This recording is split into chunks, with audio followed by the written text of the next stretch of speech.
So, welcome to another episode of Flashback. So இப்பயும் school டேஸுக்கு தான் போகிறேன். ஸ்கூல் டேஸில் ரொம்ப நாளாக எனக்கு ஒரு கில்ட் இருந்தது. ஒரு ஃப்ரெண்டு கிட்ட ஒரு துரோகம் ஸ்டோரின்னு வச்சுக்கோங்க.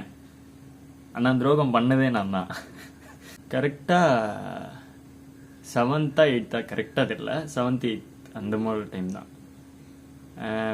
எக்ஸாம் நடக்குது. எக்ஸாம் வந்து ஸ்கூலில் மிட் டர்ம் அந்த மாதிரி எக்ஸாம் தான், அஃபேலி அந்த மாதிரி கூட இல்லை. மிட் டர்ம் அந்த டெஸ்ட் மாதிரி ஒரு எக்ஸாம் தான். அந்த எக்ஸாம் வந்து மத்தியானம் 1 மணிக்கு நடக்கும். ஆனால் காலையிலே ஸ்கூலுக்கு வந்துடணும். காலையில் வந்துட்டு ஃபுல்லாக ஆஃப் டே ஃபுல்லாக படிச்சுட்டு அடுத்த லஞ்செலாம் சாப்பிட்டுட்டு 1 மணிக்கு எக்ஸாம் போய் எக்ஸாம் எழுதிட்டு வீட்டுக்கு போயிடலாம். அந்த மாதிரி எங்களுக்கு. நான் அன்னைக்கு ஃபுல்லாக என்னவோ தெரில, அன்றைக்கெலாம் படிக்கவே இல்லை. அன்றைக்கி படிக்காமல் வந்துட்டு சரி ஸ்கூலில் படிச்சிக்கலாம் அப்படியே இருக்குல்ல அப்படின்ட்டு நெக்கெல்லாம் சுற்றிட்டு காலையில் போய் படிச்சிக்கலாம் அப்படின்ட்டு காலையில் போயிட்டோம். நானே என் ஃப்ரெண்டுங்க இல்லை ஒரு க்ளோஸ் ஃப்ரெண்டு விஜயன் அப்படின்னு ஒருத்தர், நம்ம நண்பர் தான். அவர் என்ன பண்ணியிருந்தார், என் கூடயே இருந்திருந்தார். நான் காலையில் அது ஒரு ஸ்கூல் டைம் லவ் ஸ்டோரின்றதுனால நாங்கள் கொஞ்சம் படிக்காமல், அவங்க குரூப்பு படிச்சுக்கிட்டு இருக்கு, அவங்களாம் கரெக்டாக தான் படிச்சுட்டு இருக்காங்க. நாங்கள் போய் அப்படியே பின்னாடி உக்காஞ்சிக்கிட்டு சும்மா எதனா கதை பேசின்னு இருக்கிறது, அப்படியே அப்படியே எப்படி பார்க்குறதுன்ட்டு இருந்துகிட்டு இருக்கும்போது அப்படியே கொஞ்சம் கொஞ்சமாக டைம் போச்சு. இல்லை எக்ஸாம் வரப்போகுது, ஆனாலும் நம்ம பாட்டுன்னு ஜாலியாக இருக்கிறோம். டைம் போக போக இப்போ படிக்கவே முடியாதுன்னு தெரிஞ்சிச்சு. அதான் இருக்கும்ல, இந்த நேற்று நைட் ஒரு 3 சாப்டர் கவர் பண்ணால் போதும், 2 சாப்டர் கவர் பண்ணால் போதும், அப்புறம் இம்பார்ட்டன்ட் கொஸ்டின் கவர் பண்ணால் போதும்ன்ட்டு அந்த மாதிரி நெருங்கி இப்போ பாஸே ஆக மாட்டோம் அப்படின்னு தெரிஞ்சிருச்சு எங்களுக்கு. கொஸ்டின் பேப்பர் நீ என்ன கொஸ்டின் பேப்பர் வேணா கொடு, நீ என்ன ரோகிணி தேட்டர் தான் தலைப்படலாம், அந்த மாதிரி தான். என்ன கொஸ்டின் பேப்பர் வேணா கொடு, நாங்கள் கேலி அப்படின்றது கன்ஃபார்ம் ஆயிடுச்சு. எனக்கும் கன்ஃபார்ம் ஆயிடுச்சு, விஜயன் அவருக்கும் நண்பருக்கும் கன்ஃபார்ம் ஆயிடுச்சு. இப்போ பாஸ் ஆகணும். பாஸ் ஆகலன்னா செம்ம அடி விடும். ஏன்னா நான் படிக்கிற பையன் சொல்லியிருக்கேன் முன்னாடியே. சரி இப்போ என்னடா பண்ணுறது அப்படின்னும் போது, இது வரைக்கும் நான் அதை நினச்சும் பார்த்ததில்லை, ட்ரையும் பண்ணதில்லை. அப்படி என்னன்னா 1 மார்க்லாம் சொல்லுவோம், பிட் அடிக்கலாம் அப்படின்னு ட்ரை பண்ணிட்டோம். யோசிச்சிட்டோம், பிட் அடிக்கணும், பிட் அடிச்சா தான் பாஸ் ஆக முடியும் அப்படின்ட்டு. சரி ஓகே அப்படியான்ட்டு நிறைய டிஸ்கஷன் போய் எப்படி அடிச்சிடலாம் அப்படின்றதுக்கே கன்ஃபார்ம் ஆகிட்டோம். கன்ஃபார்ம் ஆகிட்டு என்ன பண்ணோம், இப்போ கொஸ்டின் பேப்பர் பிட் அடிக்கலாம் கன்ஃபார்ம் ஆயிடுச்சு. என்ன கொஸ்டின் வரும்னு தெரியாது அப்படின்ட்டு சயின்ஸ் டீச்சர்கிட்டயே போயிட்டு இதெல்லாம் ரொம்ப இம்பார்ட்டன்ட் மேம் இப்போ சொல்லுங்க மேம் அப்படின்ட்டு லஞ்ச் பிரேக்கு கொஞ்ச நேரம் முன்னாடி, லஞ்ச் பிரேக் தான் கரெக்டாக எனக்கு தெரிஞ்சு, லஞ்ச் பிரேக்லேயே போயிட்டு கேட்குறோம், ஏய் இன்னும் 1/2 hourல எக்ஸாம்டா, நீங்கள் எப்படா இப்போ போய் படிக்கிறேன்ட்டு இம்பார்ட்டன்ட் கொஸ்டின் கேட்டு வந்திருக்கீங்க, அவங்களுக்கு எங்கள் பிளான் தெரியாது. அதனால என்னடான்ட்டு ஒரு முடிச்சுக்கிட்டே குறிச்சு கொடுத்துட்டாங்க. ஒரு 2-3 கொஸ்டின் இம்பார்ட்டன்ட், ஒரு 10 மார்க் கொஸ்டின் வச்சுக்கோங்களேன், அந்த கண்ணு படம்லாம் வருமே அந்த கொஸ்டின் குறிச்சு கொடுத்துட்டாங்க. ஒரு 2 வேற கொஸ்டின். என்ன பண்ணிட்டோம், அட்டனன்ஸ் ஆர்டர் படி நண்பர் வந்து எனக்கு முன்னாடி, நான் அவருக்கு பின்னாடி. வில விஜயன் விக்னேஸ்வரன் அப்படியே பின்னாடி தான் நான். கொஸ்டின் குறிச்சு கொடுத்தாங்கல்ல, அது ரெட்டிங்ல தான் குறிச்சு கொடுத்தாங்க.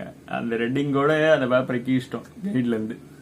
கைட்லேருந்து கிழிச்சிட்டு, சரி இதை படிக்க முடியாதுப்பா, 2 பக்கம் இருக்குப்பா, படிச்சுலாம் எழுத முடியாது, பிட் அடிக்கிறோன்னு கன்ஃபார்ம் ஆயிடுச்சு, அடிச்சிடலாம் அப்படின்ட்டு கிளாஸ் ரூமில் போய் உட்காந்துட்டு மற்ற 1 வேர்ட்லாம் எழுதிட்டோம். இதெல்லாம் இதுக்கு முன்னாடி படித்த கொஸ்டின்லாம் வந்து இதெல்லாம் எழுதிட்டோம். அந்த பிட்டை எழுதக்கான நேரம் வந்துருச்சு. என்ன அது, நான் ஒன்று படிக்கிற பையன் ரெஜிஸ்டர்டு, தப்பு பண்ண மாட்டான், நல்ல பையன் அப்படின்னு ரெஜிஸ்டர் ஆயிடுச்சு. ஸ்கூலில் கிளாஸ் ரூமில் எல்லாத்துலேயுமே அப்புறம் நீங்கள் அப்படின்னு ஆயிடுச்சு. அதனால என்னன்னா, நான் படிக்கலை ஃபெயில் ஆனனாலே ஒரு ஆச்சரியம் வந்துடும் கிளாஸ் ரூம்லேயே, நானா மார்க் எடுக்கல அப்படின்னு வந்துடும். ஸோ இது ஒரு ப்ளஸ்ஸு. அதே மைனஸ் என்னன்னா, இப்போ நான் எக்ஸாம் எழுதலைன்னா அவ்வளோதான், நீ விளங்க மாட்டேன், நீ சேர்க்க சரியில்லைன்னு அப்படியே ஆரம்பிச்சிருவாங்கல்ல. ஸோ இப்போ இந்த கொஸ்டினை எழுதி ஆகணும். எனக்கு எழுதுறதுக்கு பயமாகுது. பாக்கெட்டில் தான் இருக்கு பிட்டு, நான் எழுத பயமாக இருக்கு. நண்பர் எழுத ஆரம்பிச்சிட்டாரு. நண்பர் பாட்டுக்கு பிட்டை எழுதிக்கிட்டே இருக்காரு. என் பிட்டை கேட்குறான், நான் கொடுக்க போகும்போது என்னவோ மாட்டியாச்சு, பிடிச்சிட்டாங்க. நண்பரை பிடிச்சிட்டாங்க. நண்பரை காமிச்சு மாட்டிக்கினார் அவர், கன்ஃபார்ம் கேலி அப்படின்ற மாதிரி மாட்டிக்கினார். கம்மன் இருந்திருக்கணும்ல மாட்டினதோட. மேம் அவனை தான் பிட் அடிச்சான் அப்படின்ட்டான். ஐயோ, அவன் மாட்டின உடனேயே நான் பாக்கெட்ல அந்த பிட்டை தூக்கி எங்களுக்கு பக்கத்துல ஏதாவது கதவுக்கு பின்னாடி போட்டு விட்டேன். இப்படி கதவு ஓப்பன்ல இருந்ததுன்னா கொஞ்சம் இது இருக்கும்ல, அந்த டோர் வழியா போட்டு விட்டேன். பார்த்துட்டாங்க, பிட் அடிச்சு மாட்டிங்கன்னா. டேய் சொல்றான், அவன் அழ ஆரம்பிச்சிட்டான். நம்ம அழுதோன்னா நம்ம மாட்டிப்போம். நான் என்ன பண்றது தெரியாம, டி இல்ல மேம் பாருங்க மேம் அப்படின்ற அந்த கொஸ்டின் தான் ஏதவே இல்லையே. சரின்ட்டு அவன் அன்னைக்கு ஈவினிங் வரைக்கும் 2 நாளைக்கோ ஒரு வாரத்துக்கிட்ட பேசலன்னு நினைக்கிறேன். ஒரு 1.5 மாசம் கிட்ட பேசல. அதுக்கப்புறம் ஆனதுதான் சரியான இன்சிடென்ட். பிட் அடிச்சு மாட்டிக்கணும்ட்டு ஒரு இது வச்சுல, பிட் அடிச்சா யாருக்கு அப்பெல்லாம் கரெக்டா போவோம்னா அந்த சப்ஜெக்ட் டீச்சருக்கு கரெக்டா போயிடும். சயின்ஸ் மிஸ் கிட்ட போனா என்கிட்ட தான்டா கொஸ்டின் வாங்கினீங்க அப்படின்ட்டு கன்ஃபார்ம் 2 பேரும் வச்சிருப்போன்றது தெரிஞ்சிச்சு. ஆனா எனக்கு கேட்க முடியாது, எவிடன்ஸ் இல்லல. ஓகேல, 2 வாரம் 3 வாரம் பேசாம இருந்தோம் நான் அவனும். அவன் என்கிட்ட பேசல, நான்லாம் பேசிட்டு தான் இருந்தேன், அவன் பேசல. அப்புறம் பேசிட்டோம் ஒரு வழியா. அதுக்கப்புறம் அதெல்லாம் மறந்து வந்ததுக்கு அப்புறம் எப்பயுமே இப்போ அது பிளாஷ்பேக் 1 இன்சிடென்ட்னா இது பிளாஷ்பேக் 2 இன்சிடென்ட். எப்பயுமே பிட் அடிக்கிறதுனா எனக்கு அந்த பயம் வரும். ஸோ இப்போ அந்த நண்பருக்கு கால் பண்ணி சாரி மச்சான் இப்படி ஆனதுக்கு சொல்ல போறோம்.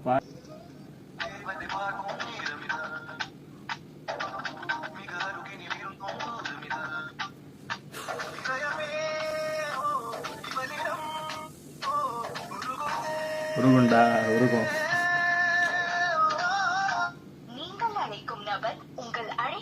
சாரி கேட்கலாம் நினைச்சேன், இந்த ஜென்மத்துல முடியாதுக்குள்ள. சரி ஓகே, இந்த வீடியோ பாக்குறா மச்சான் உனக்குதான் சாரி மச்சான் அவனை மாட்டி விட்டதுக்கு. சரியா, இனிமே பிட் அடிக்காத. ஃபியூச்சர்ல உனக்கு பையன் பிறந்தா பிட் அடிக்காத சொல்லு. பிட் மச்சான், அதுக்குதான் இந்த வீடியோ. உங்க லைஃப்ல நீங்களும் பிட் அடிக்காதீங்க ஸ்கூல் பசங்களா. அவ்வளோதான், இதான் ஃப்ளாஷ்பேக். இன்னொரு வீடியோவில் பார்க்கலாம்.